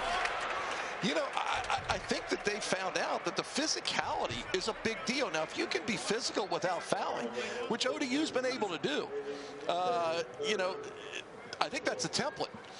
The problem, I think it's a matchup problem. I think it's good defense by ODU, but I also think it's not executing, as far as I'm concerned, by the Hilltoppers being able to get the ball inside. Because once you get the ball inside to Bassey, it opens up a world of things for everybody else, and they have not been able to utilize that. Bassey at the scores table ready to come in as Hollingsworth and Anderson come in. Massey going to be coming in for Williams, who's at the foul line. And Steve, just to follow up on your Old Dominion point, I know the computers don't like ODU as much as the computers like some of these other teams in CUSA, but it's a good basketball team. They're 15-6 overall, 11-4 in CUSA. If they can hold on here, they go to 12-4 in CUSA. This is a quality basketball team that's given Western Kentucky big problems right now. I think what they're upset, I mean, people are taking into consideration, ODU had 2 out-of-conference games that were big. Maryland, they lost, and VCU, I think it was on a neutral court. And those are the 2 games they have to win. You have to win those games to get the attention, you know, the prognosticators, and also to help your net. That made free throw from Williams ended a Western Kentucky scoring drought of more than 7 minutes. 3-point lead for the Monarchs. This is Long. Crampton on him, trying to get the hands in there for a steal as Anderson. Ball gets loose, out of play, and it's going back to the Hilltoppers. You know, you're able to cheat a little bit out on the defensive end when Bassey's in the low block. That's how they were getting that steal. See the results of our Facebook poll. Should Charles Bassey be a first-team All-American? Again, playing maybe to the CUSA audience. 73% say yes, but Gary, to your point, who are you taking out? Yeah, I just think it's very difficult for him to break into, you know, what has to be the top 5. You got to be one of the 5 best players in America. He's one of the best players in America, but you probably got to start any conversation about first-team All-Americans with the team that Steve presented. I think he's got it exactly right. Well, and that time right there, you looked at that pass, Gary. That was a perfect pass. It was a man-on-man. It was single coverage, but he found his hand, his right hand. He ended up. That's a great post-up position. But that's the first time that they found him on that man-on-man situation. They were able to get the ball to him. And that was some on Old Dominion. They let him get too deep. You cannot let Charles Bassey catch the ball down there. You're dead before he even grabs it. Right. And notice what they did when he did grab it. They're not going to give him an opportunity to score. You heard Jeff Jones at halftime saying he hasn't had a dunk in the first half. I mean, I'm sure that was, you know, a little testosterone at the halftime last night, saying we're not going to have that happen again in the second half last night and this game today. Bassey connects on both shots from the foul line, and it is a 1-point game. Western Kentucky, though, hasn't had a field goal since the 17:30 mark of this second half. Well, you know what's scary about Bassey? He still could have a double-double and not play a very good game. I mean, that's amazing. 3-pointer on the right side from Jalen Hunter. He hits from downtown, increases Old Dominion's lead back up to 4.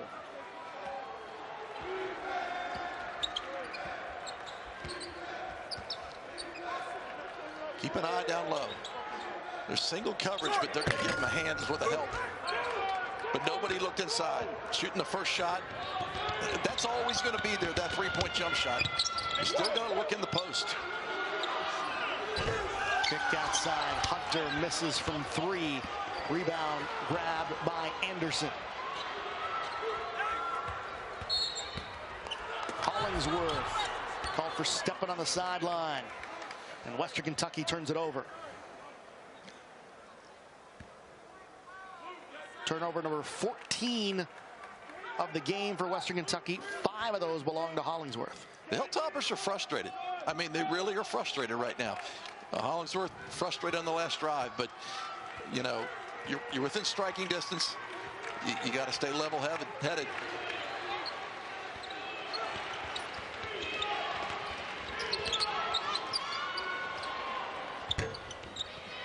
Curry misses from long range. Oh, he's open. Trying to get inside to Bassey. They do. Nice post move, and Charles Bassey takes until the 7:44 mark of the second half for his first field goal of the game. He's got 7 points. He's got 3 blocks and 7 rebounds as well. And we're going to timeout taken here. Old Dominion with a 48-46 lead over Western Kentucky. Get Alex Sabarno, Steve Wolf, CBS College Basketball Insider Gary Parrish here. And guys, let's look again at the Conference USA tournament, how things can stack up. Again, Old Dominion, if they get this sweep here in this one tonight, they move up to that top spot in the East. Right now, that's currently occupied by Western Kentucky, but they both have double byes going into Frisco next week. Well, I think the first thing is that they win the East. I mean, that's big, you know, and that gives you some momentum. Whoever wins this game is going to have momentum moving forward. And both teams have an opportunity. They can win this tournament. But I think, you know, there's so much parity, and it's an overused word in Conference USA. It'll be a fun tournament to watch. Gary, let me give you your thoughts on this question here. It's our poll question now. Who's going to come out of Conference USA? Western Kentucky, Louisiana Tech, North Texas, or Marshall? I'm going to stick with Western Kentucky, and I recognize I might be witnessing a 2-game losing streak from the Hilltoppers here. But I still think when they're at their best, and they're not always, but I think their best is better than anybody else's best. You've got the best player in the league in the middle. You've got shooting with Frampton. Again, they do not always play their best, but at their best, I still believe they're the best team in Conference USA. Not by a wide margin. Like, I don't know how many leagues I would tell you there's maybe 5 different teams could win the conference tournament, but I would tell you that about Conference USA. I think there's 5 teams that could maybe win it, but if I've got to pick only one, I'll stick with the Hilltoppers. Hey, Gary, it'll be interesting. That last basket by Bassey, I think, in my opinion, is huge because you could see the frustration come out of him after he made that and the exhilaration that he got that basket. It'll be interesting now. They're down by 2 with 7:43 remaining. If they continue to try to get him the ball, what that does for the momentum for the Hilltoppers. Well, you know, Steve, as somebody who played at a high level, like when you're struggling and struggling and struggling, and then, you know, finally you see one go in, I mean, it can just change everything for you. You got to see that first one go in. He's now experienced that. It'll be interesting to see what he does in this final 7:43. So a 2-point lead for Old Dominion. Remember, they were down in the first half yesterday. They were down in the first half today. They came back and held Western Kentucky to just 29% shooting in the second half yesterday. Today, they're holding Western Kentucky to just 27% shooting in the second half. They went 9:44 without a field goal, did Western Kentucky, before Charles Bassey's last make there. But I agree with you, Steve. I think getting Bassey involved and getting him a bucket is going to be huge for these final 7.5 minutes. He's got to stay out of foul trouble, that's for sure, though. Working inside, Bassey kind of lays off of him a bit. That was a Zeke Pay with the jump hook miss. And Western Kentucky can tie or take the lead in this possession. Hollingsworth for 3. He's got it. Western Kentucky back on top by 1. It's just a feeling when your guy gets a bucket. And I think everybody was feeling the anxiety that Bassey was feeling. It took a little pressure off, and now the Hilltoppers back on top. Hollingsworth with a team-high 16 points. He's 3 of 5 from downtown. Here's Anderson. Lost the handle on the drive. Here comes Old Dominion on the break. This is Long. Puts it up and in. Score the basket and the foul from Mekhi Long. And that's the 4th on Bassey. It's a beautiful drive in transition. Going straight at the defense, and you'll see Bassey getting him with his body. Splits it, little Euro step. And that's one of those things that it would have been better for Bassey to just go up and not try to swat it, as it puts him in danger, you know, of fouling out. I mean, 4 fouls, they're going to go right at him now. And Steve, That's where the turnover causes every bad thing that came after it. You turn it over nonsensically. Now Old Dominion's out in transition. Now Bassey's trying to get a chase down block. Now he's got 4 fouls. He's got to go to the bench with 6:42 left. Without that turnover, none of that other stuff happens. And that's a great point, Gary, because what happened on that, Anderson drove in the lane. Bassey didn't even have a chance to set up on that low block. And Anderson took it straight through and turned the ball over. You took all that momentum and just threw it down the drain with that turnover. And that's 15 turnovers for Western Kentucky. Obviously a big number. They've got 15 turnovers and just 13 field goals. Well, and, you know, the Monarchs have 17 points off of those turnovers. And another one. Hollingsworth loses the handle on it. That's turnover number 6 of the game for Hollingsworth. Wow. Drive to the rim. Curry with the left hand puts it up and in. Old Dominion starting to put some separation here. They're back up by 4. Well, the difference in this game, guys, is the points off turnovers. You don't take care of the basketball, and then the live ball turnovers, getting fast break baskets out of it. Can't do it. Old Dominion with 19 points off of the 16 Western Kentucky turnovers. But Rawls responds with a layup. 2-point game again. 3-pointer up top, short. Hollingsworth with a rebound. Here come the Toppers on the break, and he gives it up again from behind. Turnover number 7 of the game for Hollingsworth. And you know what? The numbers weren't there. That's one of those things that he shouldn't have been in there. Take it back out. You got a 1-on-3, 1-on-4. You stay out of there. It's again right there. You don't have the numbers. ODU's doing a great job of getting back in transition. Frampton with a little poke check there, gets it loose, and he gets fouled on a 3-point attempt, and he'll have a chance to give Western Kentucky the lead from the foul line.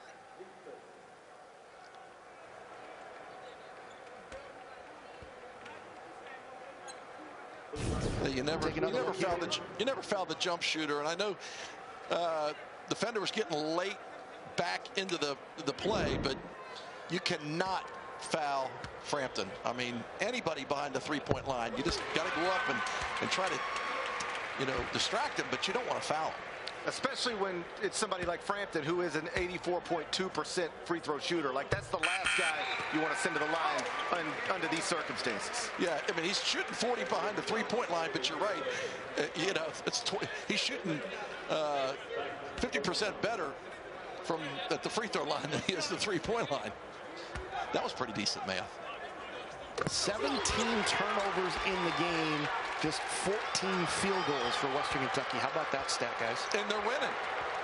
I mean, they're winning the game.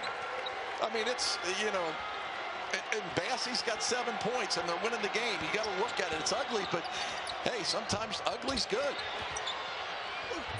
I've never seen a coach who preferred a pretty loss over an ugly win. Take the ugly win. Absolutely. Zeke Bay puts the ball in the hoop there for Old Dominion. They're back up 1. 4.5 to play here in Bowling Green. Hollingsworth. Here's Rawls on the take. Misses, but draws the foul. Now, Western Kentucky staying in the game, and they have Bassey on the bench. I look at under the 4-minute mark, they get him back in there, and you know, he's going to be a big factor at the end of this game, I think. Made free throw there. You think you can push it to the 2-minute mark? I wouldn't go that far. I would not. I mean, 4 minutes after the timeout, getting back in there. First of all, you don't want him sitting too long, because a big guy, anybody that's sitting out, you know, the sweat dries. You want to get him back in the game to really be effective. I would already have him back in there. Yeah, I mean, I have no problem. I mean, before the under 4, Gary? I would. I mean, at this point, you know, there's only so many possessions left in a 1-possession game. I want to play as many of them as I can with Charles Bassey on the court. I think that they keep him out under 4 if as long as they have the lead. And I agree with you. I mean, they could put him back in there, and they're playing pretty good with him on the bench. But I think what the coach is thinking is like, hey, as long as we got the lead, I'm going to try to stretch it and let him run the last 4 minutes. But I'd have no problem putting it back in for sure. Yeah, I think either way, we're quibbling over a minute or 90 seconds. We both would get him back in there pretty soon. Well, but you know what? A minute, if Old Dominion comes down and hits a 3 and there's another turnover, which Western Kentucky's been doing a lot of, and next thing you know, it's a 5-point game, then it's a different story. I get him in right away. Yeah. This is Curry, 3 on the shot clock, lets it fly, off the heel, no. Frampton with the rebound. We're under 4 now. Here's McKnight. High screen from Williams. To Frampton up top. 10 on the shot clock. Williams setting the screen. Rawls up top. Hollingsworth. 5 on the shot clock. Lets it fly. In and out. Offensive rebound. Williams gets his man up in the air. And a foul is drawn there from Carson Williams. Williams did an excellent job getting in behind the defense and had a beautiful box out. Ball came right to him. That's good positioning by Williams. So Williams will get some free throws here after this break with 3.5 to play. Malik Curry, again, has been the story these last 2 nights. Malik Curry led the comeback yesterday. He's got 21 in this one today. Well, he came out on fire. He's 6 of 9 in the first half. But he has been able to get open jump shots. But he's been able to get also to the rim. And that's so important, especially when Bassie's out of the game. You got to take that inside game. As you check out the comparison, Bassie hasn't been efficient. But look at that. He's only got 3 attempts compared to the 17 by Curry. So these last 3.5 minutes, we'll have to wait and see if Bassie checks in. You both think he's coming in right now? Absolutely. I mean, there's no question, I think. There should not be a question. We'll see. So we take a look at the Conference USA standings, why this game is so important. Western Kentucky currently the top spot in the Eastern Division in CUSA. They went to divisions this year. Everyone's in the tournament. They're both going to have double byes regardless, fellas. But how important is the seeding going into that tournament, Gary? I don't know how important it is. I mean, listen, you want to have the best number beside your name as you could possibly have. But I don't know that Western Kentucky's CUSA tournament fate will be determined by what number's beside its name. If Western Kentucky plays to its ability, like I said, in my opinion, I think they've got the highest ceiling of anybody in CUSA. But some of that comes to, can you do it consistently game after game in a tournament setting? We'll see, but the CUSA tournament is going to be one of the more exciting conference tournaments that we have, and that's because it's a one big league with like 4 or 5 quality teams, all of whom can reasonably have hopes of winning it. But Gary, as much as we prognosticate, I think Alex is probably right about Bassie. Doesn't look like they're going to put him back in. On the Conference USA front, I like UTEP. I mean, they got a coach that's coached in the NCAA tournament. Rodney Terry knows how to get it done. I would not want to play them if I was either one of these 2 teams because they are capable. And like you said, any team can win it, but I think my money would be on Western Kentucky. Guys, don't sleep on UTSA either. They've got a couple of pretty good scores on that team. Yeah, I mean, there's a lot of parity. There's a lot of good teams, and it's competitive, and anything can happen in this pandemic. They're keeping Bassie on the bench right now. I think this possession will tell. If they can score on this, they may keep him out until the 2-minute marker, maybe even the rest of the game. Hollingsworth has been troubled by turnovers in this game despite being a productive player scoring-wise. Here's a long shot from Rawls. Way off the mark, goes out of play with 2:41 to go. And Stansbury, you can see it in his face. Not happy with that as Bassie's coming back to the table. Yeah, and I think in that possession showed you. I mean, they were all perimeter. The ball did not go inside the 3-point line. I mean, you can't take a chance with that. If they would have scored, maybe you keep him on the bench a little longer, but no, they need him. And with 2:41, he should be able to stay out of foul trouble. Western Kentucky saw on the graphic there, outscoring Old Dominion 8-7 since Bassey went to the bench with his 4th foul. Now, of course, if you're Old Dominion, you should probably be trying to attack Bassey. Hilltop is up 2. This is Curry working inside. Bassey gets up in the air. Dangerous territory for him, but the ball gets loose into the backcourt. Rawls hustles for it. And now Western Kentucky will retreat with 2:16 to play. Well, I'd say that was a very good substitution, putting Bassey back in the game, because he's the guy that caused that turnover. So Western Kentucky up by 2, 57-55 here with 2:13 to play here in this one. Again, Alex Sabario, Steve Wolf, along with college basketball insider for CBS, Gary Parrish. And Gary, one of the stories for this season, we talked about it earlier when we looked at the top 16 seeds from Jerry Palm, the Blue Bloods and the trouble they've had this season. Look at Michigan State, Duke, and Kentucky in terms of struggling to get into this year's NCAA tournament. I actually think there's a common explanation for a few of them, specifically Kentucky, Duke, North Carolina. If you look at the top of the sport right now, Gonzaga, Baylor, Michigan, Illinois, Ohio State, they are all teams led by non-freshmen who were in the program pre-pandemic.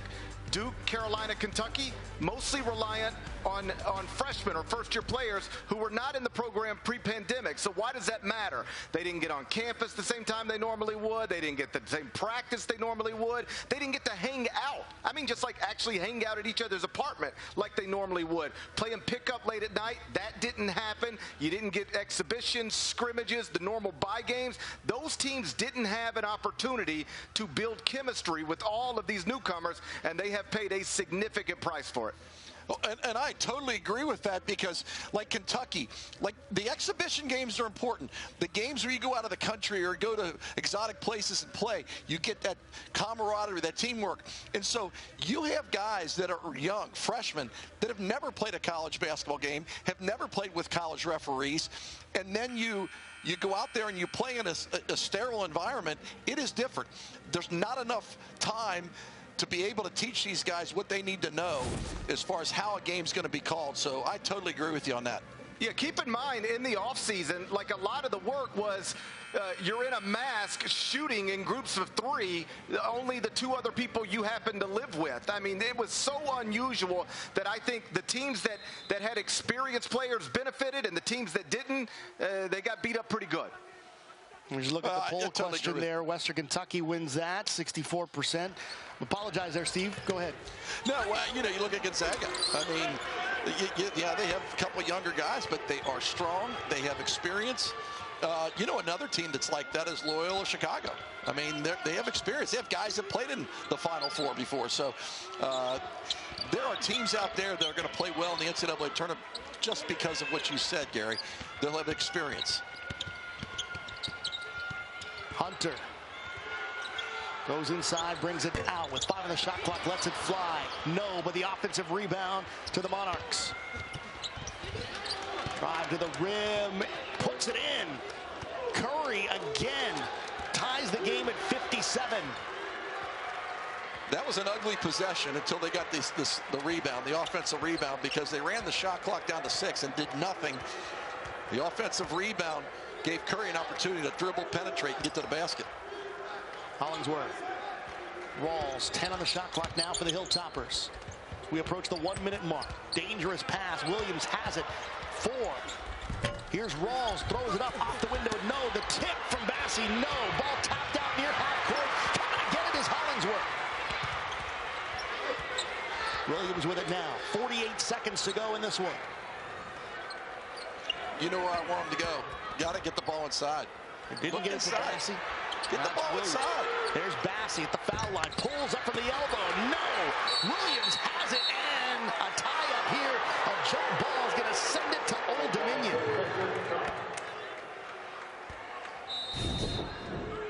That was an ugly possession, but Curry got the second chance to get to the basket, and he took it right around. Bassey has his 4 fouls, so he couldn't do anything. I like that shot by Bassey. That's something that he's more than capable of knocking that down.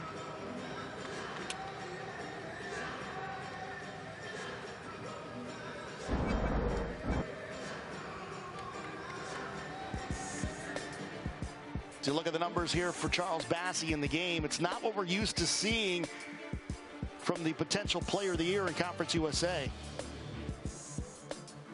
I think he'd take those numbers if they can get a win. And this is going to be an important possession. They have to run good offense and try to get an open shot. Hollingsworth's got to take care of the basketball. They cannot turn the ball over. They can't have an empty possession. So we're tied at 57, 34 and 1/10 seconds to go. It'll be 19 on the shot clock. Apologize, I believe our possession arrow on the screen was incorrect.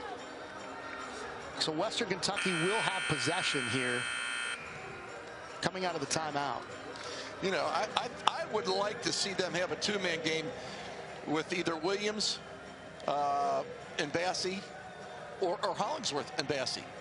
You know, get it so they have the man-on-man situation. You know, because Hollingsworth's capable of hitting that jump shot, so they have to play him straight up. But they have to get a touch to the big guy.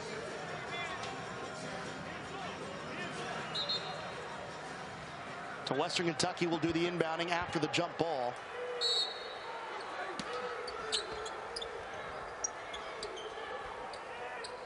Rawls gets it into Bassey. Hollingsworth. Off the screen from Bassey. Takes it in. Off the window. Puts it in. Score the basket and the foul. Tavion Hollingsworth. Well, on senior night, what a great play. The good pick by Bassey. Hollingsworth goes the opposite way, and the defense can't stop him. He uses it to glass and has an old-fashioned three-point play opportunity. Hollingsworth, the senior from Lexington, Kentucky, had passed Courtney Lee for most minutes played as a Hilltopper back on January 8th. No one's played more minutes as a Hilltopper than Tavion Hollingsworth in the school's history. Take a look back here. What a game. He's had turnover issues, Steve, but he's been getting it done on the offensive end. He really has, and you got to admire him. The kid has done everything as a Hilltopper. And, you know, he's been efficient offensively, 5 for 9. 3 for 6 from behind the arc and 5 for 5 from the free throw line. But the turnovers have led to breakouts by ODU, and I think that's been the problem. You know, the points off turnovers are 19-10 now, but at one point in time they were 19-4. Or I'm sorry, 17-4, and you just can't have that. Hollingsworth on senior night was given a jersey before the game like all the seniors were. What a career he's had at Western Kentucky. Top 10 in 6 major statistical categories, including in minutes, as we just talked about. Passing Courtney Lee in that department earlier this season in January. And it's been a show-out game for him. He's the only player for Western Kentucky in double figures in this game. He does have the 7 turnovers, as we mentioned, but he's kind of put the team on his back when Bassey hasn't been able to be involved offensively. Well, he's a scorer. He's a pure scorer. Not a great three-point shooter, but he just gets the ball to go through the basket. The dribble drive, that last play, just a lot of heart, and a big, important play for the Hilltoppers. And the Hilltoppers' ability to get to the foul line is what's kept them in this when they've struggled either turning the ball over or missing shots. They are 22 of 28 from the free throw line. Compare that to just 9 of 12 for the game for ODU. You know, I was hoping that ODU would try to go to the side. They had a lot of time, but they're going to probably have to go for the three-point jump shot. And Curry tries to get rid of it. It's taken away. Ball is loose on the floor. We get a whistle and a timeout taken. And both coaches are confused as to what the call was. I believe a timeout was taken, but I'm not quite sure, Steve Wolf, if ODU had the ball to call a timeout. Well, I was a little frustrated that they had 25 seconds and they really didn't know where they're going. You see the play here, the ball is on the ground. I think both ODU players were there, but then you see the ball get popped out.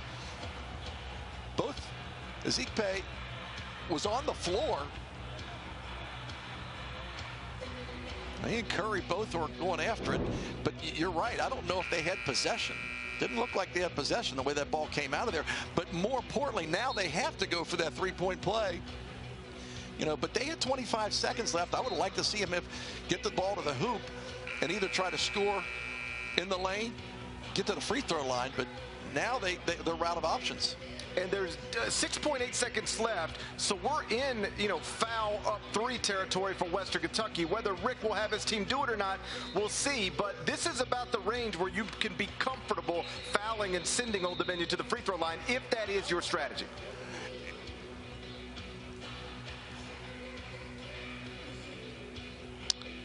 ODU takes another timeout. Western Kentucky, again, leading in the Eastern Division. This is what this means. Western Kentucky, of course, losing last night. Old Dominion trying to get the sweep on the road to improve to 12-4 in conference play this year. Again, we know that the amount of games is going to be different for these teams. We've had some cancellations and postponements throughout the year. Both teams have been affected by that. Both teams have had their pauses, but both teams look to be moving in the right direction going into the conference tournament despite Western Kentucky's loss last night. Well, Western Kentucky's gone out and played everybody. I mean, they beat UNI when UNI, who was favored to win the Missouri Valley, they beat them when they were at full strength. Now, they lost 2 guys to injury back then, but then they beat Memphis. You know, they played Louisville and West Virginia and Alabama. So they've tried to go out and do everything they can, but, when you're in the mid-major area, I mean, it's going to be hard. Got to get a 6 shot seconds to go. Here's a 3 attempt from Ezekpe. He misses. Ball is loose. It squirts out, and that's going to do it. And Western Kentucky gets one back. After falling yesterday, thanks to a furious comeback led by Malik Curry, Western Kentucky able to sneak by and pick up the split here at home. 3-point attempt there from Ezekpe, just did not fall. Well, and they couldn't get the ball back to Curry. Good defense by the Hilltoppers. Ezekpe is about a 23% three-point shooter. He was wide open, but Curry's not able to pull this one out. So a 60-57 victory for Western Kentucky. So they go into the Conference USA tournament with a victory here on senior night, as you see Rick Stansbury embracing Tavion Hollingsworth, who's having himself a game in this one. 19 points to go along with 4 rebounds. Let's take a look again at the updated Conference USA standings after the result here today. Western Kentucky now at 11-3, Old Dominion at 11-5. Western Kentucky will go into Frisco as the top seed in the Eastern Division, 18-6 overall. Tavion Hollingsworth will be joining us here in just a moment, but a phenomenal win in ugly fashion nonetheless, Steve Wolf, for Western Kentucky. Well, and I think it doesn't matter. A win's a win, and you could see Coach Stansbury when he's hugging these guys, especially Hollingsworth. He was emotional, and I think that's great to see. And Bassie didn't play the best game of his career, but they got a W, and he was a big part of it because he was able to draw defenders and leave Hollingsworth open. We had talked a lot about Old Dominion's three-point shooting last night. Very good. In the first half today, very good. In that second half, they started shooting the ball the way they've shot it most of this season, which is to say not very well. There's a 29% three-point shooting team. In this game, they shot 29% from 3. And Tavion Hollingsworth joins us downstairs. Tavion, congratulations on the victory as he embraces Charles Bassie here. Tavion, Charles was struggling in this game. Did you feel a little added pressure to take over when the team needed it in the second half, especially considering what this game meant for you going into the Conference USA tournament? No, sir. This team is just built for moments like this. It's what we work for. And, we worked too hard for this, and, I feel like my guys needed this, and they really, I'm sorry, my mind just racing, but the team really deserved this, after getting cut off last season. We just wanted to come back stronger, and that's what we're doing. When your Coach Stansbury gave you a hug just a few moments ago, what was the feeling between you two? Anything said? Yeah, man, I couldn't even say nothing. I started crying, man. Just to know that this could be my last game in here. Just know, just the fans incredible. I wish we could have packed it out, but you know, being here for 4 years with Coach, you know, he's taught me a lot. You know, he's making me that guy. You know, he tells me not to shy away from that moment, and, you know, I would never do that. Tavion, when you talk about this team going into the tournament, you've played ODU before in the conference championship game and didn't get to the tournament. How important is this season in trying to finish the deal this year for Western Kentucky mean to you? It means a lot. You know, for me to miss those 2 free throws for the regular season championship my junior year, you know, it was just upsetting for me, and I felt like I let my team down. And, you know, today that the championship was on the line, and, you know, I had the ball once again for the game, man. You know, that means a lot to me. It shows my teammates, they make me feel like a leader. Tavion, congratulations on the win. Go celebrate with your team. Yes, sir.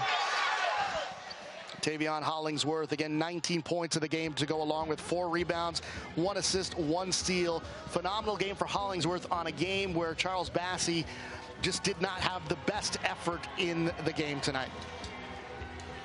So a big one here in Bowling Green. My big thanks to my partners, Steve Wolf, Gary Parrish. It was a fun one here on Facebook Live. So for Steve Wolf, for Gary Parrish, and our entire CBS crew, my name is Alex Sobario. This has been a presentation of CBS Sports Network on Facebook Watch. It's been a phenomenal season.